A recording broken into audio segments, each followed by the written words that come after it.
ನಟ ಧ್ರುವ ಸರ್ಜಾರಿಂದ ನನಗೇನು mental torture ಆಗಿದೆ, ನನ್ನನ್ನು ಕನ್ನಡ ವಿರೋಧಿ ಅಂತ ಹೇಳಿ ಪ್ರತಿಬಿಂಬಿಸಲು ಯತ್ನ. ನಾನು ತೆಲುಗು ತಮಿಳು ಸಿನಿಮಾ ಮಾಡೋ ಹಾಗಿದ್ರೆ ಕನ್ನಡ ನಟನ ಯಾಕೆ ಆಯ್ಕೆ ಮಾಡಿಕೊಳ್ತಿದ್ದೆ? ನಟ ಧ್ರುವ ಸರ್ಜಾರಿಂದ ನನಗೆ ಮೆಂಟಲ್ ಟಾರ್ಚರ್, ನನ್ನನ್ನ ಕನ್ನಡ ವಿರೋಧಿ ಅಂತ ಹೇಳಿ ಪ್ರತಿಬಿಂಬಿಸಲು ಯತ್ನ.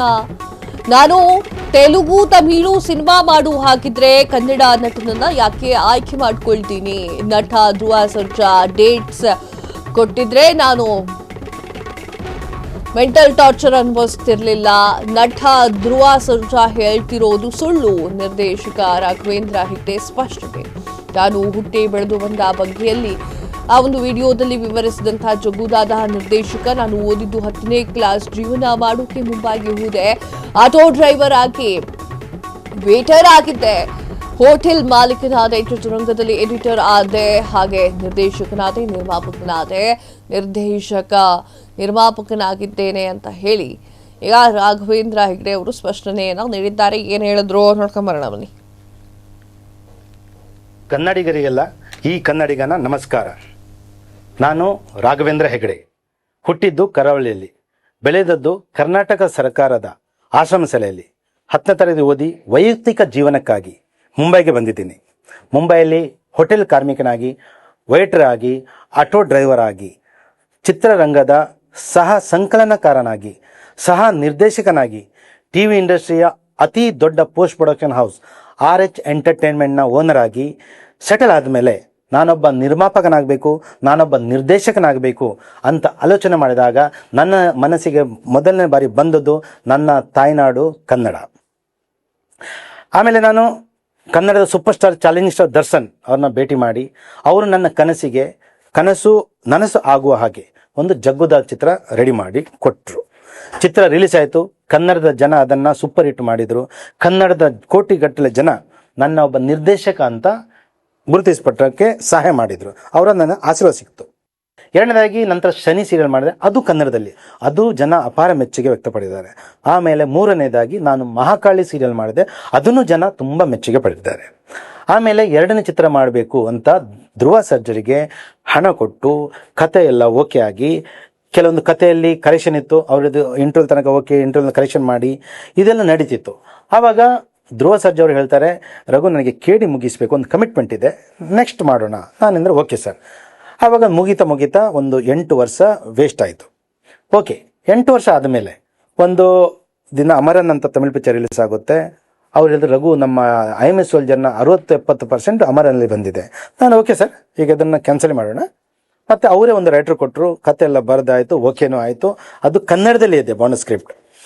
ಆವಾಗ ಏನಾಯ್ತಂದರೆ 4 ಫೆಬ್ರವರಿ 2025 ಧ್ರುವ ಸರ್ಜಾ ನನಗೆ ಹೇಳ್ತಾರೆ, ಒಂದು ಸಲ ನಾವು 4 ಸೀಸನ್ ಹೋಟ್ಲಲ್ಲಿ ಬೆಂಗಳೂರಲ್ಲಿ ಸಿಗೋಣ. ಆವಾಗ ಅರ್ಜುನ್ ಸರ್ಜರು ಬಂದಿದ್ದರು, ಧ್ರುವ ಸರ್ಜಾ ಸರ್ ಇದ್ದರು. ರಘು ನೀನು ಯಾವ ಮಟ್ಟಕ್ಕೆ ಪಿಕ್ಚರ್ ಮಾಡ್ತೀರಾ? ನಾನು ಹೇಳಿದೆ, ಸರ್ ಚಿತ್ರರಂಗಿಗೆ ಏನು ಬೇಕಂದು ಮಾಡ್ತೀನಿ. ಇಲ್ಲ ನೀವು ಕನ್ನಡ ಸಿನಿಮಾ ಮಾಡ್ತೀರಾ ಅಥವಾ ಪ್ಯಾನ್ ಇಂಡಿಯಾ ಮಾಡ್ತೀರಾ? ನಾನು ಸಿರ್ಫ್ ಕನ್ನಡ ಪಿಕ್ಚರ್ ಮಾಡ್ತೀನಿ, ಪ್ಯಾನ್ ಇಂಡಿಯಾ ಮಾಡೋದು ಬೇಡ ಸರ್, ತುಂಬ ಖರ್ಚಾಗುತ್ತೆ, ವೇಸ್ಟ್ ಆಗುತ್ತೆ ಅಂತ ನಾನು ಹೇಳಿದೆ.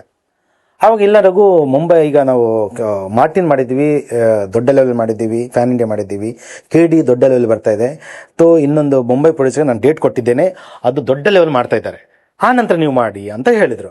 ಆವಾಗ ನಾನು ಹೇಳಿದೆ, ಸರ್ 8 ವರ್ಷ ವೇಸ್ಟ್ ಆಯಿತು, ಇನ್ನು ಒಂದು ಪಿಕ್ಚರ್ ಮಾಡೋಕ್ಕೆ ನಿಮಗೆ 4 ವರ್ಷ ಬೇಕು, 8 4 12 ವರ್ಷ.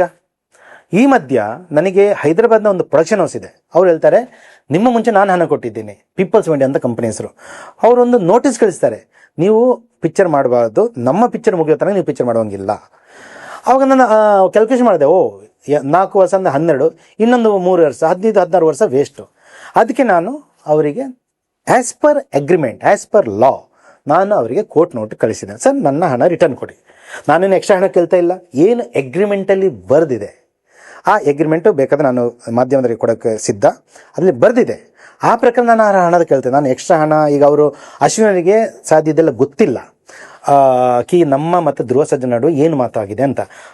ಅಶ್ವಿನಿ ಅವರು 2025 15 ಜೂನ್ ನಂತರ ನನಗೆ ಪರಿಚಯ, ಅದರ ಮುಂಚೆ ಅವರ ಸಂಭಾಷಣೆ ಯಾವಾಗೂ ಆಗಿಲ್ಲ. ನಾನು ಏನು ಮಾತುಕತಿದ್ರು ಧ್ರುವ ಸರ್ಜಾ ಅಂತಲೇ ಮಾತಾಡ್ತಿದ್ದೆ. ಅವ್ರು ಹೇಳ್ತಿದ್ರು, ಕೊಡ್ತೇನೆ ರಘು, ಆಗುತ್ತೆ. ಇವಾಗ ನಾನು ಡೇಟ್ ಪೋಸ್ಟ್ಪೋಂಡ್ ಆದಾಗ ನಾನು ಇನ್ನು ವೆಯ್ಟ್ ಮಾಡೋದು ಒಳ್ಳೆಯದಲ್ಲ, ಅದಕ್ಕೆ ನಾನು ನೋಟಿಸ್ ಕಳಿಸಿದ್ದೇನೆ. ಆವಾಗ ನೋಟಿಸ್ ಕಳಿಸಿದ ಮೇಲೆ ಈಗ ಏನಾಗಿದೆ, ನನ್ನ ಇವರೆಲ್ಲ ಕನ್ನಡ ವಿರೋಧಿ ಅಂತ ಹೇಳಕ್ಕೆ ಶುರು ಮಾಡಿದ್ದಾರೆ. ನಾನು ಕನ್ನಡ ವಿರೋಧಿ ಅಲ್ಲ. ಅವ್ರು ಹೇಳ್ತಾರೆ ತಮಿಳ್ ಪಿಕ್ಚರ್ ಮಾಡಬೇಕು, ತೆಲುಗು ಪಿಕ್ಚರ್ ಮಾಡಬೇಕು ಅಂತ ಹೇಳ್ತಾರೆ. ತಮಿಳು ತೆಲುಗು ಚಿತ್ರ ಮಾಡೋದಾದರೆ ನಾನು ಕನ್ನಡ ಆ್ಯಕ್ಟರ್ನ ಯಾಕೆ ಸೈನ್ ಮಾಡ್ತೀನಿ, ತಮಿಳು ತೆಲುಗು ಆ್ಯಕ್ಟರ್ನ ಸೈನ್ ಮಾಡ್ತೀನಿ ಅಲ್ವಾ? ಅದಕ್ಕೆ ಅದಲ್ಲದೆ ಒಂದು ಅಗ್ರಿಮೆಂಟ್ ಇದೆ, ನಂದು ಧ್ರುವ ಸರ್ಜರ ಮಧ್ಯೆ ಒಂದು ಅಗ್ರಿಮೆಂಟ್ ಇದೆ. ಆ ಅಗ್ರಿಮೆಂಟಲ್ಲಿ ಕಂಪ್ಲೀಟಾಗಿ ಬರೆದಿದೆ, I am a soldier Kannada ಚಿತ್ರ ಅಂತ ಕ್ಲಿಯರಾಗಿ ಬರೆದಿದೆ. ಅದರಲ್ಲಿ ಎಲ್ಲೂ ತಮಿಳ್ ತೆಲುಗು ಮೆನ್ಷನ್ ಮಾಡಿಲ್ಲ. ನಾನು ಹೇಳಲಿಲ್ಲ, ಯಾಕೆ ನಾನು ಕನ್ನಡ ಚಿತ್ರರಂಗಕ್ಕೆ ಬಂದಿದ್ದೀನಿ. ಈ ಲಾಂಚ್ ಆಗಿರೋದು ನನ್ನ ಕನ್ನಡ ಚಿತ್ರರಂಗದಲ್ಲಿ. ಮೊದಲನೇ ಚಿತ್ರ ಸೂಪರ್ ಹಿಟ್ ಆಗಿದೆ, ಶನಿ ಸೂಪರ್ ಹಿಟ್ ಆಗಿದೆ, ಮಹಾಕಾಳಿ ಸೂಪರ್ ಹಿಟ್ ಆಗಿದೆ. ನನ್ನ ತಾಯಿಯ ಆಶೀರ್ವಾದ ನನಗಿದೆ. ನಾನು ನನ್ನ ತಾಯಿಯ ಆಶೀರ್ವಾದ ಬಿಟ್ಟು ನಾನು ಬೇರೆ ಕಡೆ ಯಾಕೆ ಹೋಗ್ತೀನಿ? ಖಂಡಿತ ಇಲ್ಲ, ಇದು ಖಂಡಿತ ಸುಳ್ಳು. ಅದಕ್ಕಾಗಿ ಇದು ನ್ಯಾಯದಲ್ಲಿದೆ. ಏನು ನ್ಯಾಯಾಲಯ ನನಗೆ ಜಡ್ಜ್ ಕೊಡುತ್ತೆ ನಾನು ಅದನ್ನು ಎಕ್ಸೆಪ್ಟ್ ಮಾಡ್ತೀನಿ. ಓಕೆ, ನನಗೆ ಯಾರ ಮೇಲೂ ಏನು ಬೇಸರ ಇಲ್ಲ. ಫಸ್ಟ್ ಟೈಮ್ ವೇಸ್ಟ್ ಆಗುತ್ತೆ, ಅದಕ್ಕೋಸ್ಕರ. ಆಮೇಲೆ ನಾನು ಖಂಡಿತ ನಾನು ತುಂಬ ಎಲ್ಲರಿಗೂ ರೆಸ್ಪೆಕ್ಟ್ ಮಾಡ್ತೀನಿ. ನಾವು ತುಂಬ ರೆಸ್ಪೆಕ್ಟ್ ಕೊಡುವ ಜನ. ಅದಲ್ಲದೆ ಇವಾಗ ಇನ್ನೊಂದು ಮಾತಾಗಿದೆ, ನ್ಯಾಯಾಲಯದಲ್ಲಿ ಧ್ರುವ ಸರ್ಜಾ ಹೇಳಿದ್ದಾರೆ ನನಗೆ ನನ್ನ ಕೋ ಪ್ರೊಡ್ಯೂಸರ್ನ ಒತ್ತಡ ಇದೆ ಅಂತ. ಇದು ಖಂಡಿತ ಸುಳ್ಳು. ನನ್ನ ಕೋ ಪ್ರೊಡ್ಯೂಸರ್ ಯಾವಾಗಲೂ ನನ್ನ ಹಿಂದೆ ನಿಂತ್ಕೊಂಡಿರ್ತಾರೆ, ಅವರಿಗೆ ಏನು ವ್ಯತ್ಯಾಸ ಬೀಳೋದಿಲ್ಲ. ಇದು ಸುಳ್ಳು. ನನ್ನ ಕೋ ಪ್ರೊಡ್ಯೂಸರ್ ಆಗಿರಲಿ, ನನಗೆ ಯಾರಿಂದ ಪ್ರೆಷರ್ ಇಲ್ಲ. ಟೈಮ್ ವೇಸ್ಟ್ ಆಗುತ್ತೆ, ಇದು ಮೆಂಟಲಿ ಡಿಸ್ಟರ್ಬ್. ಇಲ್ಲಿ ಪ್ರತಿಯೊಬ್ಬ ಹೇಳ್ತಾರೆ, ಜಗ್ಗುದಾದ ಆದಮೇಲೆ ಅವ್ನು ಏನು ಪಿಕ್ಚರ್ ಮಾಡಿಲ್ಲ, ಜಗ್ಗುದಾದ ಆದಮೇಲೆ ಏನು ಪಿಕ್ಚರ್ ಮಾಡಿಲ್ಲ, 8 ವರ್ಷದಿಂದ ಪಿಕ್ಚರ್ ಮಾಡಿಲ್ಲ. ಈ ಒಂದು ಮೆಂಟಲ್ ಟಾರ್ಚರ್ ನನಗೆ ಧ್ರುವ ಸರ್ಜಾದಿಂದ ಬಂದಿರೋದು. ಧ್ರುವ ಸರ್ಜಾ ಅವರು ನನಗೆ ಡೇಟ್ ಕೊಟ್ಟಿದ್ರೆ ಈ ಮೆಂಟಲ್ ಟಾರ್ಚರ್ ಆಗ್ತಾ ಇಲ್ಲ. ನಾನು 8 ವರ್ಷದಲ್ಲಿ 4 ಪಿಕ್ಚರ್ ಮಾಡ್ತಿದ್ದೆ ಸರ್. ಪಿಕ್ಚರ್ ಹಿಟ್ಟು ಫ್ಲಾಪ್ ಅದು ಡಿಫ್ರೆಂಟ್. ಫಿಲ್ಮ್ ಮಾಡ್ತಿದ್ದೆ ನಾನು, ಏನೋ ಇರಲಿ ಫಿಲ್ಮ್ ಮಾಡ್ತಿದ್ದೆ, ನನ್ನ ಬಿಸ್ನೆಸ್ ಅದು. ಏನು ಮಾಡಿಲ್ಲ, ವೇಸ್ಟ್ ಆಗಿದೆ ಟೈಮ್. ಆ ಡಿಪ್ರೆಷನ್, ಆ ತಲೆನೋವು, ಅದು ಒಂದು ಇನ್ಸಲ್ಟ್. ಪ್ರತಿಯೊಬ್ಬ ಹೇಳ್ತಾನೆ, ಜಗ್ಗುದಾದ ಆದಮೇಲೆ ಖಾಲಿ ಕೂತಿದ್ದಾನೆ, ಜಗ್ಗುದಾದ ಆದಮೇಲೆ ಖಾಲಿ ಕೂತಿದ್ದಾನೆ. ಈಗ ನನ್ನ ಬಿಸ್ನೆಸ್ ಇದೆ ಮುಂಬೈಲಿ, ನಡೆಯುತ್ತೆ. ಇಲ್ಲರೆ ನಾನು 3 ಕೋಟಿ ಕೊಟ್ಟಿದ್ದೀನಿ, ಅದರ ಇಂಟ್ರೆಸ್ಟ್ ಕೊಟ್ಟು ನಾರ್ಮಲ್ ಮನುಷ್ಯ ಆದರೆ ಸುಸೈಡ್ ಮಾಡಬೇಕು. ನಾನು ಓಕೆ ಬಿಸ್ನೆಸ್ ನಡೆಯುತ್ತೆ, ಆದರೆ ಪ್ರತಿಯೊಂದಕ್ಕೆ ಒಂದು ಸಮಯ ಇದೆ. ಆ ಸಮಯದಲ್ಲಿ ಮುಗಿಬೇಕು. ಆ ಸಮಯದಲ್ಲಿ ಮುಗಿದೆ ಅಂದರೆ ವೇಸ್ಟ್. ಅದಕ್ಕೋಸ್ಕರನೇ ನಾನು ಈ ಮಾತನ್ನು ಜನರಿಗೆ ಹೇಳೋಕ್ಕೆ ಇಷ್ಟಪಡ್ತೀನಿ. ನಾನು ಕನ್ನಡ ವಿರೋಧಿ ಅಲ್ಲ. ಕನ್ನಡ ನನ್ನ ತಾಯಿ, ಕನ್ನಡವೇ ನನ್ನ ಮಾತೃಭಾಷೆ. ಕನ್ನಡಕ್ಕೋಸ್ಕರ ಯಾರಾದರೂ ನನಗೆ ಏನಾದರೂ ಹೇಳಿದರೆ ಅದು ನನ್ನ ತಾಯಿಯ ಇನ್ಸಲ್ಟ್ ಮಾಡಿದ ಹಾಗೆ. ನಾನು ಎಸ್, ಇದರಲ್ಲಿ ಕ್ಲಾರಿಟಿಯಾಗಿ ಹೇಳ್ತಾ ಇದ್ದಾರೆ ರಾಘವೇಂದ್ರ ಹೆಗ್ಡೆ ಅವರು. ಏನು ಅಂತಂದರೆ ಏನೇನಾಯಿತು ಆ ಒಂದು ಸಂದರ್ಭದಲ್ಲಿ ಏನು ಅಂತದ್ದು. ನನಗಿವಾಗ ಅವ್ರ ಹತ್ರ ಪಿಕ್ಚರ್ ಮಾಡಿಸ್ಬೇಕು ಅಂತಿಲ್ಲ, ಬಟ್ ಅವ್ರಿಗೆ ಕೊಟ್ಟಿರುವಂಥ ಅಡ್ವಾನ್ಸ್ ಹಣ ಏನಿದೆಯಲ್ಲ ಅದು ನನಗೆ ವಾಪಸ್ ಬೇಕು. ನನ್ನ ಹತ್ರ ಡಾಕ್ಯುಮೆಂಟ್ಸ್ ಇದೆ ನಾನು ಕೊಟ್ಟಿದ್ದಕ್ಕೆ, ಅದು ಆ ಒಂದು ಹಣ ವಾಪಸ್ ಬೇಕು. ಅದಕ್ಕೋಸ್ಕರ ನಾನು ಕೋರ್ಟ್ ನೋಟಿಸನ್ನು ಕಳಿಸಿದೆ ಅಂತ ಹೇಳಿ ರಾಘವೇಂದ್ರ ಹೆಗ್ಡೆ ಅವರು ಮಾತನಾಡ್ತಾ ಇರುವಂಥದ್ದು. ಹಾಗೆ ಈ ವಿಚಾರಕ್ಕೆ ಸಂಬಂಧಪಟ್ಟಂತೆ ಧ್ರುವ ಸರ್ಜಾ ಅವರು ಯಾವುದೇ ಪ್ರತಿಕ್ರಿಯೆಯನ್ನು ನೀಡ್ತಾ ಇಲ್ಲ.